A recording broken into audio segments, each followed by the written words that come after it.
আল্লাহর কসম করে বললে ভুল হবে না, এই দুনিয়ার মুসিবত, দুনিয়ার বিপদ, এটা কোনো মুসিবত নয়, এটা কোনো বিপদও নয়।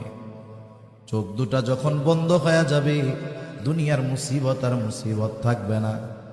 আসল মুসিবত তো কিয়ামতের দিন। ওই মুসিবতের দিন দুনিয়ার কেউ আমার আপনার পাশে থাকবে না। কি হবে ওই দিনের অবস্থা?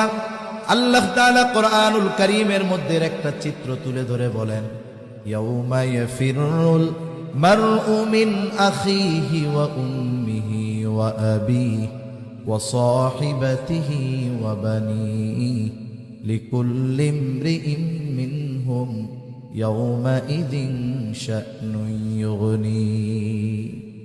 আল্লাহ তাআলা বলেন, কিয়ামতের দিন ভাই ভাইয়ের থেকে পলায়ন করবে।